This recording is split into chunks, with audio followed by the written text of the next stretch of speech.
Graça e paz para todos. Eu quero convidar todo o povo de Deus para a gente meditar na palavra do Senhor que está no livro do profeta Jeremias, no capítulo 38 e no versículo 6, diz assim a poderosa palavra de Deus. Então tomaram Jeremias e o lançaram no calabouço de Malquias, filho do rei, que estava no átrio da guarda, e desceram Jeremias com cordas, mas no calabouço não havia água, senão lama, e atolou-se Jeremias na lama.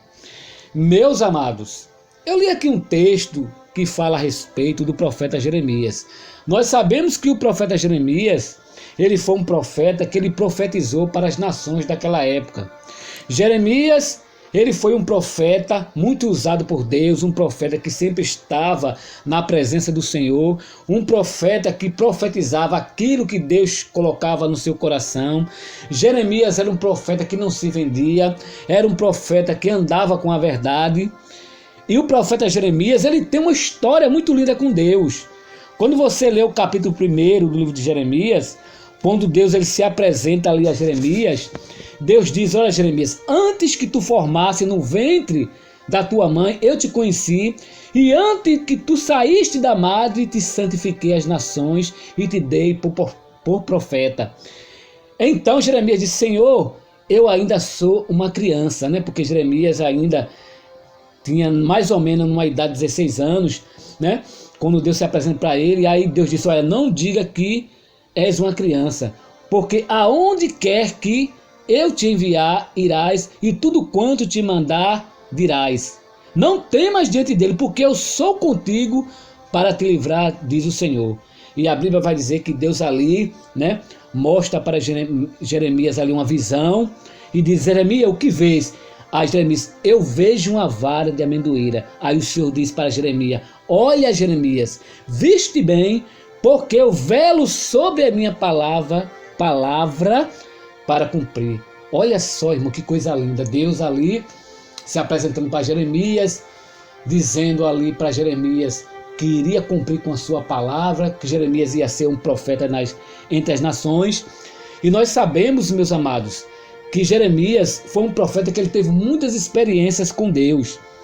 E o que eu acho interessante na vida desse profeta é que Deus sempre estava mandando Jeremias comprar alguma coisa. Quando você lê a história do profeta Jeremias, você vai ver Deus mandando Jeremias comprar um terreno, você vê Deus mandando Jeremias comprar um calção, comprar um cinto. Cada coisa dessa, meus amados, tinha um simbolismo, tinha algo que Deus iria fazer com aquilo que ele estava mandando Jeremias comprar. Amém? Tudo tem um sentido. E mais na frente, quando você lê o livro de Jeremias, você vai ver Deus levando Jeremias ali até a casa do oleiro, e quando chega na casa do oleiro, Jeremias vê ali o oleiro fazendo ali o seu trabalho, né? Deus mostra ali aquela visão. Nós sabemos que isso aqui também tem um simbolismo, que o vaso, né, que o oleiro estava fazendo se quebra na mão do oleiro, e Jeremias não estava entendendo nada, mas Deus diz para Jeremias o que é que significava aquilo ali. Amém? Deus começa a dizer: assim como esse vaso se quebrou nas mãos do oleiro, assim sois vós nas minhas mãos, ó casa de Israel, né? Deus estava falando a respeito do povo de Israel. Então, meus amados, Jeremias, ele foi um profeta muito usado por Deus naquela época.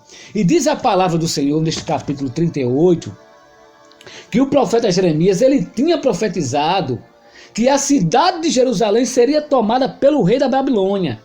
E quem ficasse naquela cidade iria morrer pela espada, pela fome e pela pestilência.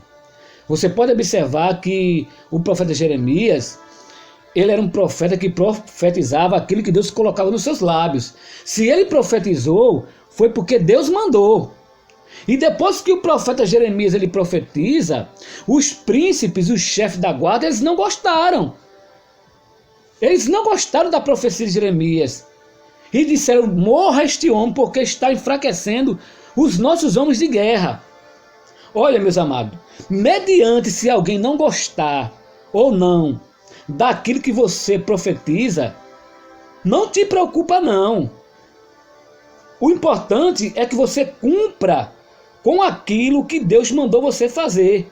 Deixe as pessoas te criticar, deixe elas zombar da tua profecia, porque Deus, meus amados, vai cumprir com sua palavra e vai tomar providência com aqueles que não aceitaram aquilo que você falou.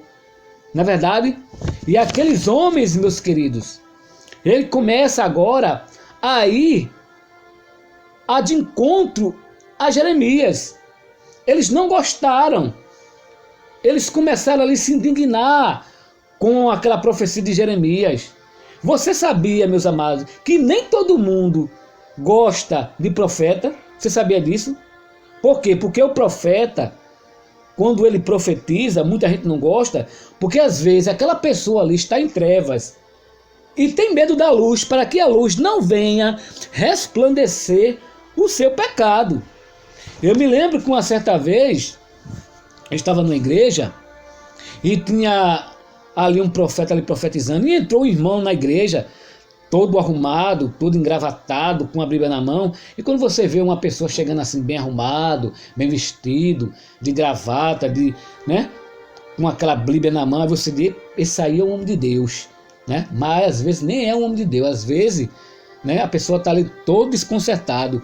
E quando aquele homem se sentou ali, e aquele profeta começou a profetizar, disse: você que está aqui dentro da igreja escondido, antes de terminar esta pregação, se levante e venha aqui na frente e confesse o seu pecado. Se você não vem aqui na frente, eu vou até você. Olha, irmão, não passou 5 minutos, aquele irmão que entrou ali todo arrumado, de Bíblia na mão, todo ali engravatado, olha, ele saiu de fininho. Por quê? Porque o profeta estava profetizando para ele. Ele, com medo que o pecado dele fosse manifesto ali, ele se saiu. Olha, irmão, nem todo mundo gosta de profeta, amém? Porque tem medo de Deus revelar o profundo e o escondido.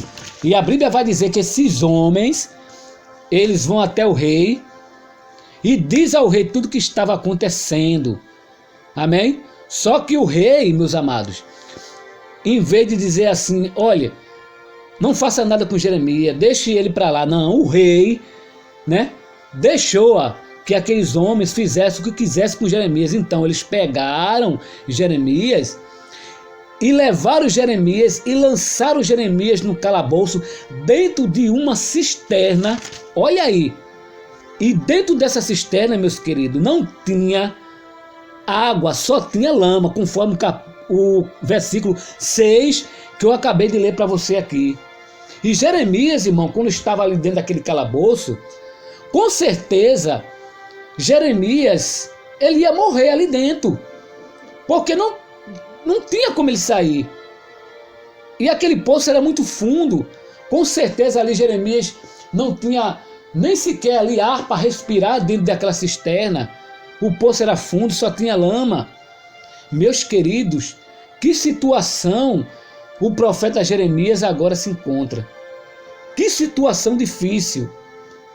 Mas só que o quadro de Jeremias começou a mudar. Sabe por quê? Porque teve alguém, olha aí, teve alguém ali que olhou para o sofrimento de Jeremias. Porque quando um homem por nome de Ebed-Meleque, ele tomou conhecimento que Jeremias estava ali dentro daquela cisterna, olha aí, este homem, ele se compadeceu do profeta Jeremias. E o que foi que ele fez? Ele foi até diante do rei, amém? Foi até diante do rei para pedir ao rei para que tirasse Jeremias daquele calabouço, daquela cisterna. E este homem, querido, chamado Ebed-Meleque, ele era um homem de origem africana, ele era um etíope, ele era um eunuco que estava a serviço do rei. E este homem, chamado Ebed-Meleque, ele ganhou a confiança do rei Zedequias. E ele era também um dos oficiais do palácio. A gente sabe que os eunucos, eles eram contratados né, para servir o rei. Eles eram castrados, amém, e cuidava ali muitas vezes das mulheres do rei, das finanças do rei.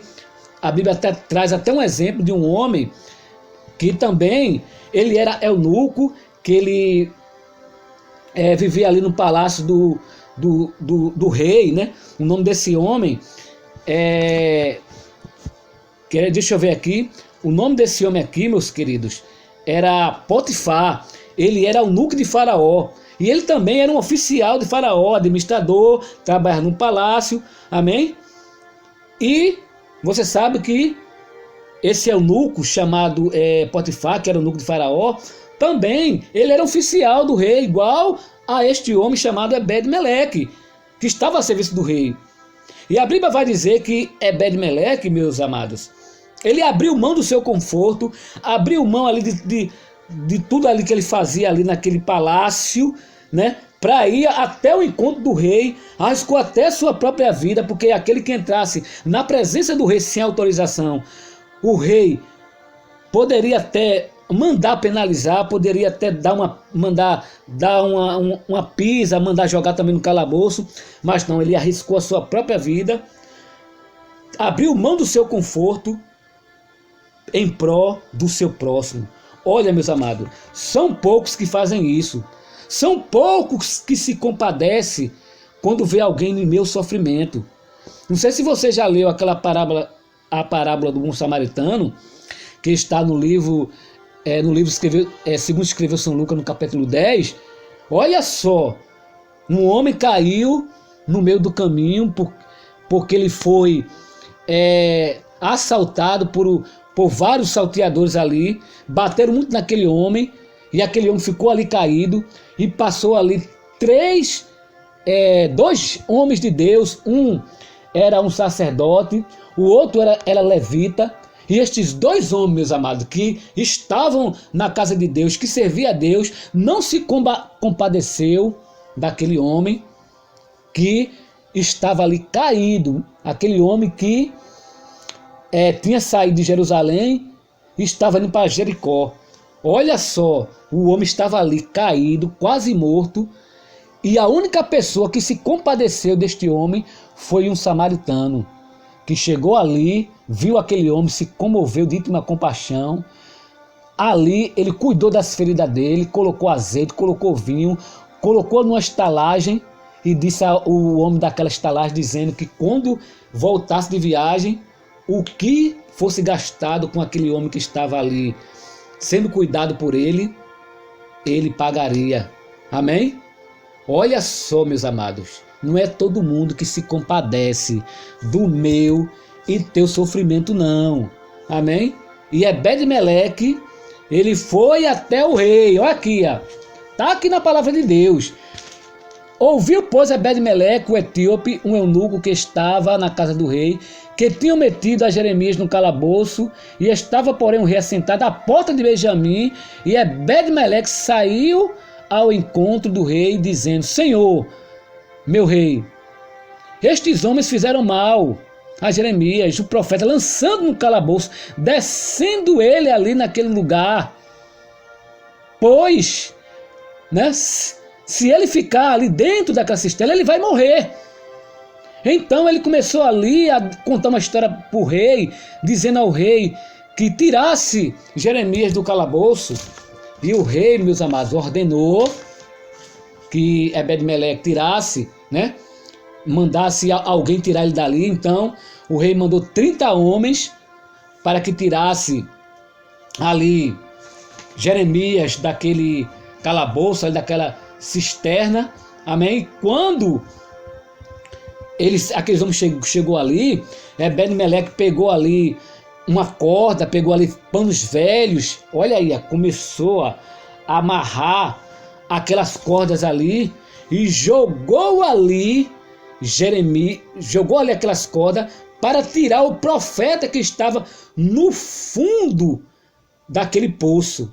Olha só, meus amados, que coisa maravilhosa. Deus usando ali aquele homem, aquele Ebed-Meleque, amém? E começou ali a jogar ali aquela corda, amém? E aquela corda foi descendo, olha aí. E Jeremias pega aquela corda e ele sai ali daquela cisterna. Meus amados, essa palavra aqui é muito forte. Esta palavra, ela é maravilhosa. Amém? Porque nesses últimos dias Deus está usando, meus queridos, Ebed-Meleque em favor de mim, em favor de você. Ebed-Meleque é aquela pessoa que ninguém dá nada por ele, né? Aquela pessoa que você olha, né? E às vezes você diz assim: ah, esse aí é um coitado, mas é esse aí que Deus vai te usar para te abençoar. É esse aí que Deus vai te usar para estender a mão para você na hora que você precisar de um socorro de Deus. Amém? E eu quero terminar essa mensagem, mano, exaltando aqui a coragem desse homem chamado Ebed-Meleque. Amém? E ele mostrou aqui, meus amados, a prática do amor ao próximo. Amém? Ele mostrou que ele tinha compaixão pelo seu próximo. Amém? Deus usou ali ele como fosse um anjo em favor do profeta Jeremias. Porque esse homem chamado Ebed-Meleque, meus amados, ele não tinha nenhum parentesco com o profeta Jeremias, mas ele se importou. Ele abriu mão de todas as suas prerrogativas, do seu conforto, em prol do profeta Jeremias. E outra coisa que eu quero dizer para você dentro desta mensagem é que quando você pensar que tudo acabou, quando você pensar que não tem mais jeito na sua vida, que a dor está grande, que não vai aparecer ninguém para te socorrer, aí Deus vai usar os Ebed-Meleque da vida. Nunca pense que é o fim, porque quando você pensar que é o fim, Deus, ele mostra uma luz no fim do túnel. E se você crê que o impossível Deus pode fazer na tua vida, Deus faz. E eu quero dizer que você não vai morrer dentro desse deserto. Você não vai morrer dentro desse calabouço. Porque os dias de refrigério vão chegar na tua vida. O dia de Deus te exaltar vai chegar. O dia de Deus, aleluias, alargar as tuas tendas vai chegar, não te importa não. Amém? Então, meus amados, que você medite nesta palavra que está aqui neste capítulo 38, amém? E que Deus continue te abençoando cada vez mais. E ore pela minha pessoa, Diácono Cristiano Sales, para que Deus possa sempre me usar na ministração da sua poderosa palavra. Amém?